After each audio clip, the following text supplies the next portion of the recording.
मैं चाहे तुम्हारे सपनों का शहजादा हूँ न हूँ, पर तुम मेरे सपनों की ताबीर बन गई हो। इतनी प्यारी हो तुम मुझे कि तुम मेरी तकदीर बन गई हो। आज की हमारी कहानी जो है उसका शीर्षक है शहजादा, और ये कहानी हमें झांसी की प्रिया ने भेजी है। ये कहानी है प्रिया और अविनाश की।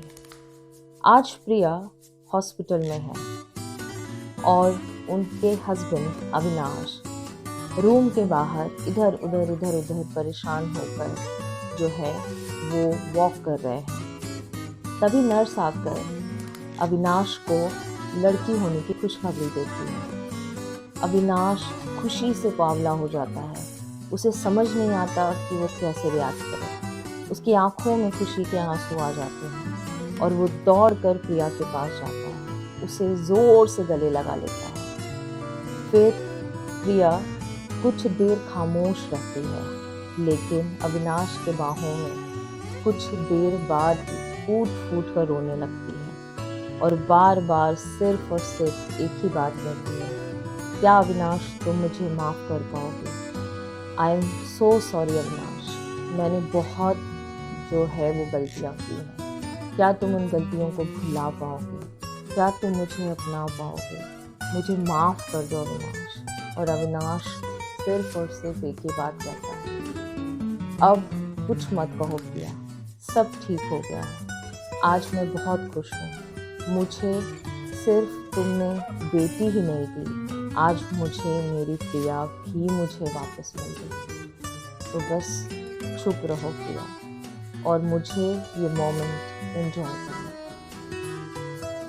ऐसा क्या हो गया था कि प्रिया इतनी खुशखबरी मिलने के बाद भी अपनी खुशी न जताकर बार बार माफ़ी मांग रही हैं? तो चलिए आज की इस कहानी, इस लव स्टोरी शहजादा में अवंतिका, मैं आपकी दोस्त और होस्ट, मैं आपको ले चलती हूँ प्रिया की लव स्टोरी।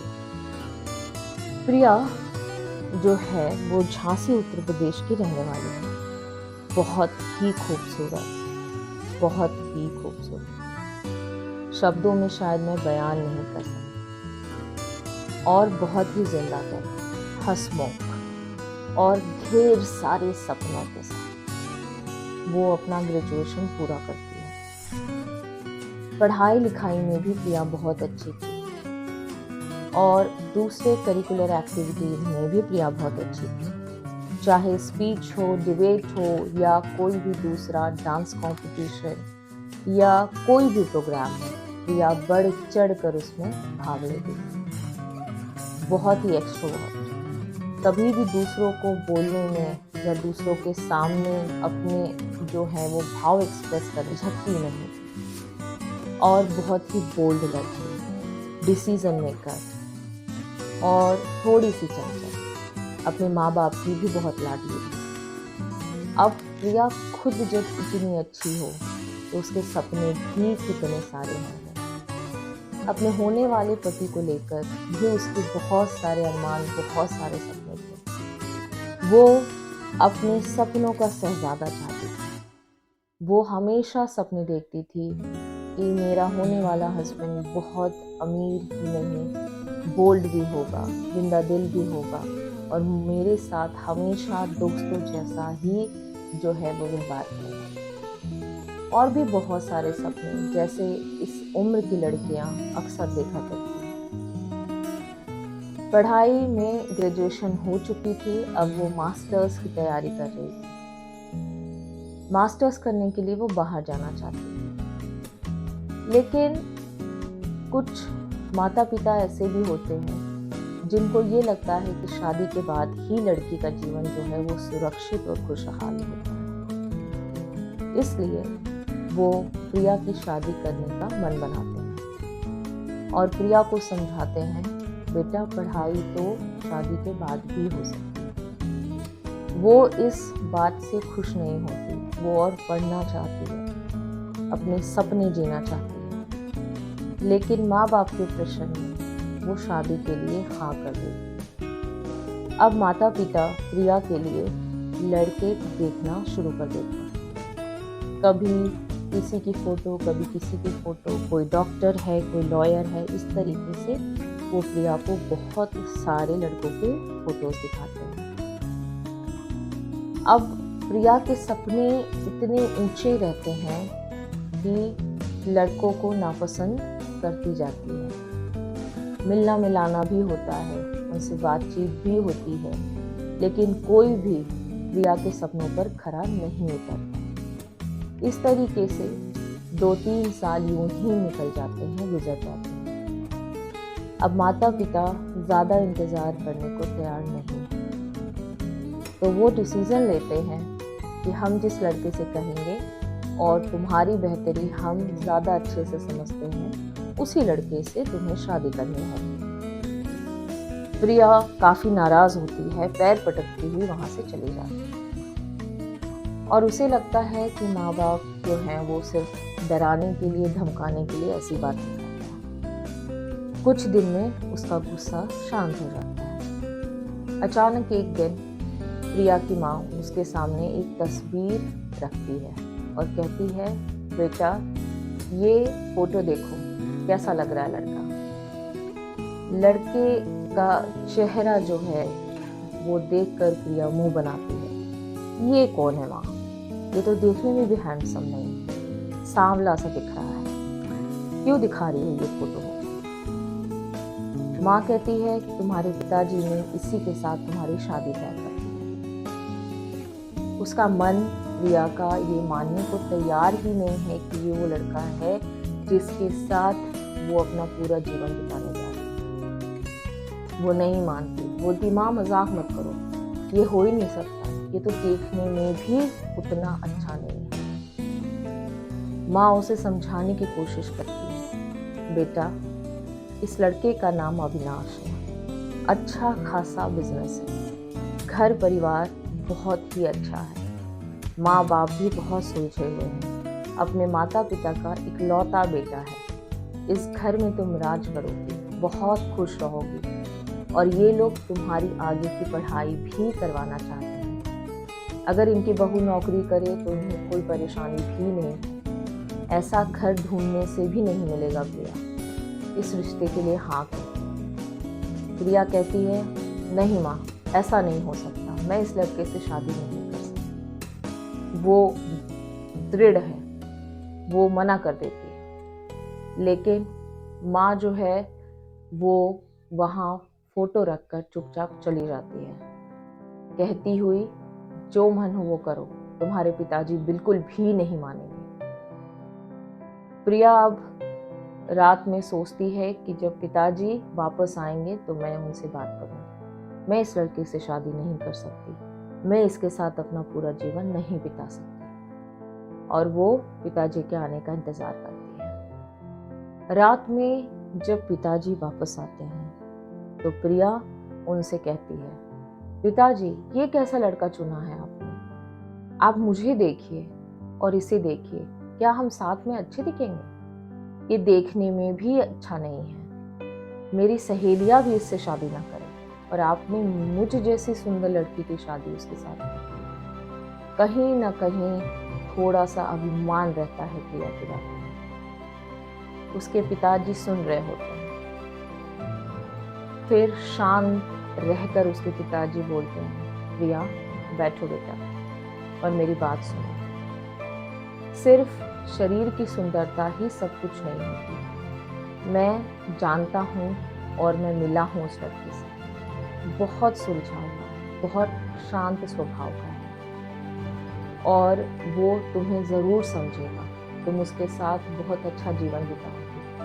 सिर्फ सुंदरता से जीवन जो है वो अच्छा नहीं गुजरता, एक समझदार जीवन साथी आपको चाहिए जो आपकी हर ज़रूरत, हर मुसीबत में आपके साथ खड़ा हो। और मुझे ऐसा लगता है कि अविनाश तुम्हारे लिए वैसा ही लड़का है और मैं अब इससे बेहतर तुम्हारे लिए कुछ और नहीं खोज पाऊंगी। तो बेटा तुम्हारे चाहने न चाहने से कुछ नहीं होगा, तुम्हें यही शादी करनी है, समय भी बीतता जा रहा है। और जहाँ तक तुम्हारी पढ़ाई लिखाई की बात है तो वो लोग इसके लिए तैयार हैं।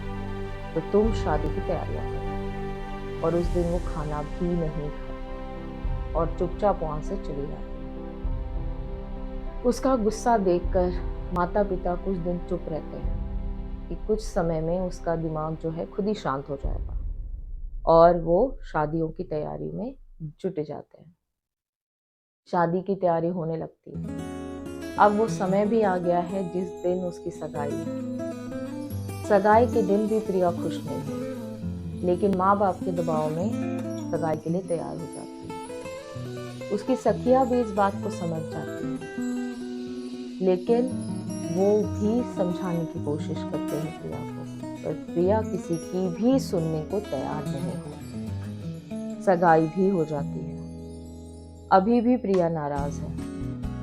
उसकी माँ उसको बहुत समझाने की कोशिश करती है, लेकिन प्रिया किसी की भी सुनने को तैयार नहीं होती। अब जो है प्रिया के शादी का समय पास आता जाता है। प्रिया किसी भी तैयारियों में कभी भी कोई दिलचस्पी नहीं दिखाती। उसका मन उखड़ा उखड़ा सा रहता है। धीरे धीरे वो सबसे बातचीत करना बंद कर देती है, और उसके स्वभाव में जो है वो बहुत ज़्यादा रूडनेस आ जाती है। अब वो किसी से दिल खोलकर बात नहीं करती और ना ही किसी पर भरोसा जताती है। जैसे तैसे शादी जो है वो प्रिया के अविनाश के साथ हो जाती है। अब प्रिया की विदाई होकर वो अविनाश के घर आती है। अपने सुहाग रात पर प्रिया जो है वो अविनाश से कोई बातचीत नहीं करती और खिंची खिंची सी रहती है। अविनाश को ऐसा लगता है कि माँ बाप का घर छोड़कर आई है, शायद इसीलिए इतनी दुख में होगी और इसलिए मुझसे बातचीत नहीं कर रही। कुछ समय लगेगा, फिर घुल मिल जाएगी और सब चीज ठीक हो जाएगी। अगले दिन सुबह मुंह दिखाई की रस्म होती है, फिर भी वो खामोश है। ससुराल में भी अपने सास ससुर के पैर छूती है, लेकिन कोई बातचीत बिल्कुल भी नहीं होती। सास के पूछने पर हाँ हूँ कहकर ही जवाब देती है।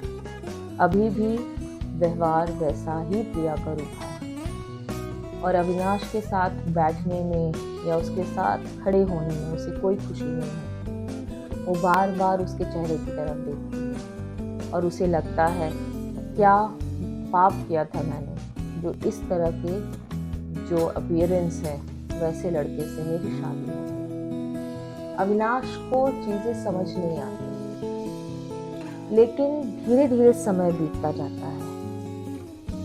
प्रिया की बेरुखी अविनाश को अब धीरे धीरे धीरे एहसास होने लगता है। उसे लगने लगता है कि इस शादी में उसकी मर्जी शामिल नहीं है और जबरदस्ती उसकी शादी मेरे साथ कर दी गई। ये उसे बिल्कुल अच्छा नहीं लगता। वो बहुत बात करने की कोशिश भी करता है प्रिया से, पर प्रिया खुलकर कोई भी बात नहीं करती। हाँ हूँ में भी अविनाश को जवाब नहीं देती। इस तरीके से दोनों के रिश्तों में काफी दूरी आ जाती है। धीरे धीरे समय गुजरता जाता है। अविनाश उसको बाहर घुमाने भी ले जाता है, वो हनीमून पर भी जाता है। साथ में टाइम स्पेंड करना चाहता है अविनाश, बहुत कोशिश करता है उसे खुश करने की, घुमाने की, लेकिन हाँ हूँ के अलावा प्रिया बहुत ज़्यादा कोई बातचीत नहीं करती। अविनाश ने जितने चर्चे सुन रखे थे प्रिया के कि बहुत खुशमिजाज है, बहुत अच्छी है, बहुत एक्सट्रोवर्ट है, ऐसा कुछ भी उसे देखने को नहीं मिला। फिर भी वो कोशिश करता रहता है, हार नहीं मानता, लेकिन प्रिया के मन में अपने प्रति प्यार नहीं जगा पाता। उस पति के दिल की हालत आप समझिए, सोच कर देखिए, इतनी खूबसूरत पत्नी मिली है, उसने अपने मन से जो है उसे अपनी पत्नी माना है, और पहले दिन से लेकर आज तक उसे पता भी नहीं कि उसकी किस गलती की सजा उसे मिल रही है। इस दुख से, इस तकलीफ से अविनाश टूटता जाता है और वो अपने माता पिता से भी इस बारे में कोई बातचीत नहीं कर पाता। थोड़ा बहुत अविनाश की माँ को इसका एहसास भी होता है। वो कोशिश करती रहती है प्रिया से बातचीत करने की, जानने की कि प्रिया को यहाँ क्या तकलीफ है, लेकिन प्रिया कोई भी बातचीत नहीं करती और बस यही जताती है कि सब ठीक है, सब बढ़िया है। उसकी माँ भी इस बात को मानने की कोशिश करती है, लेकिन सब देखकर उसे समझ नहीं आता। कुछ दिनों के लिए वो प्रिया को उसके मायके भी भेजती है। मायके में भी वो अपने माता पिता से नाराज होने की वजह से बातचीत नहीं करती और कुछ समय बाद वो वापस आ जाती है। उसके स्वभाव में, उसके बर्ताव में जो है वो वैसा ही रूखापन बना रहता है और कोई सुधार नहीं आता। धीरे धीरे अविनाश का मन भी खट्टा होने लगता है और प्रिया और अविनाश में छोटी छोटी बातों में लड़ाई झगड़े शुरू हो जाते हैं। घर का माहौल बिगड़ने लगता है। प्रिया हर बात में दोष देती है अविनाश को। जल्दी आ गए तो जल्दी क्यों आए, आज देर हो गई तो देर क्यों हो गई, ये काम नहीं हुआ तो क्यों नहीं हुआ, हर बात पर सिर्फ और सिर्फ झगड़े। अविनाश काफी परेशान हो जाता है, लेकिन क्योंकि वो बहुत ज़्यादा विनम्र स्वभाव का रहता है, उसमें पेशेंस बहुत रहता है, तो वो फिर भी मामलों को या स्थितियों को संभालने की कोशिश करता रहता है लगातार, लेकिन अंदर से काफी दुखी। वो खुशी जो नई शादी से, नए रिश्ते से उसे मिलनी चाहिए, वो एहसास उसे एक पल भी नहीं हुआ। धीरे धीरे दोनों की जो दूरियां हैं वो बढ़ती जाती हैं। अब काफी समय निकल चुका रहता है, एक साथ रहते हैं, तो खुशखबरी आती है कि प्रिया जो है वो मां बनने वाली है। अब प्रिया का काफी ध्यान रखा जाता है, उसके गुस्से, उसके नखरे भी सब सलाखों पर रखते हैं, पर प्रिया का बर्ताव जो है वो खराब होता जा रहा है, बदलाव नहीं आ रहा। अभी भी रिश्तों में कोई ज्यादा सुधार नहीं। धीरे धीरे महीने गुजरते जाते हैं और वो पल आ जाता है जिस दिन उसकी डिलीवरी है। आज प्रिया अस्पताल में है। अब क्योंकि प्रिया के मन में इतना गुस्सा है, इतनी नफरत है, आज भी वो किसी से बात नहीं कर रही है। अस्पताल में जो है वो काफी समय लग रहा है। अविनाश काफी परेशान है और आगे पीछे वो बस डॉक्टर के घूम रहा है। डॉक्टर, क्या बात है, आप कुछ बता क्यों नहीं रही हैं, क्या हो गया, कितना देर हो चुका है, हम प्रिया को कब से लेकर आए हैं अस्पताल में, आप अभी तक हमें कुछ क्यों नहीं बता रही हैं। डॉक्टर समझती है कि वो बहुत परेशान है। कुछ देर बाद अविनाश को अपने कैबिन में अकेले बुलवाती है और अविनाश को बोलती हैं कि प्रिया जो है वो अपना ध्यान नहीं रख रही थी और बच्चे की जो है वो कंडीशन ऐसी नहीं है कि बच्चे और माँ दोनों को हम बचा पाए। तो हो सकता है अविनाश आपको ये डिसीजन लेना हो कि दोनों में से किसी एक को ही बचाया जा सकता है। आप ये सोच लीजिए, अपने परिवार से बात कर लीजिए और फिर मुझे बताइए, मैं आपके फॉर्म पर साइन ले लूँ। ये प्रोसीजर है जो हमें करना होगा। आप अपने आप को संभालिए, शांत दिमाग से सोचिए और फिर डिसीजन लीजिए कि बच्चे या माँ में से किसी एक को ही आपको चुनना होगा। उसे समझ नहीं आता कि वो क्या जवाब दे। वो तो प्रिया से बहुत प्यार करता है। जिस रूम में प्रिया एडमिट रहती है, उस रूम के बाहर ही प्रिया के माता पिता और अविनाश के माता पिता दोनों खड़े रहते हैं। अविनाश जो है वो धीरे धीरे चलता हुआ बहुत बोझिल मन से माता पिता के पास पहुंचता है और उनको सारी जो है वो डॉक्टर की बताई हुई बात बता देता है। काफी देर सब लोग चुप रहते हैं। प्रिया के माता पिता जानते थे कि अविनाश को बच्चे से कितना लगाव है, वो कितना चाहता है कि बच्चा जो है उनके घर में आए। वो दिल पर पत्थर रखकर बोल देते हैं, अगर ऐसी कोई बात है तो तुम्हें बच्चे को चुनना चाहिए। कहीं ना कहीं माता पिता जानते थे और वो दिल पर पत्थर रखकर ये बोलते हैं, लेकिन वो जानते थे कि प्रिया और अविनाश का रिश्ता किस मोड़ पर है, जिसमें अब कोई सुधार या बदलाव की स्थिति नहीं है। और कहीं ना कहीं इसका कारण प्रिया खुद है, उसका अभिमान है, उसका प्राइड है। तो वो दिल पर पत्थर रखकर अपनी बेटी के सामने खुद ये कहते हैं कि तुम्हें अपने बच्चे को चुनना चाहिए। हम यही चाहते हैं। ये शब्द प्रिया के कानों में पड़ते हैं। ये सुनकर उसकी जमीन उसके पैरों के तले से हट जाती है। उसके ऊपर दुख का पहाड़ गिर जाता है। उसने कभी ऐसी उम्मीद नहीं की थी कि उसके माता पिता ऐसा कुछ कहेंगे, वो भी खुद अपनी बच्ची के लिए, खुद अपने बेटे के लिए। लेकिन जब वो अविनाश की बात सुनती है, अविनाश ये कह रहा होता है, नहीं माँ, मुझे प्यारी है ज्यादा प्रिया, चाहे वो जैसी हो, मैं उससे बहुत प्यार करता हूँ। जब पहली बार ही मैंने उसे देखा था, मैंने उसकी फोटो देखी थी, उसी पहले पल से मुझे उससे प्यार हुआ। मैं जीवन भर उसका साथ चाहता हूँ। आज शायद हमारे बीच के संबंध अच्छे ना हो, लेकिन मेरा दिल जानता है कि प्रिया भी मुझे बहुत प्यार करती है और वो मेरे प्यार को कभी ना कभी समझेगी। बच्चे का क्या है, आज नहीं तो कल वो हो जाएगा।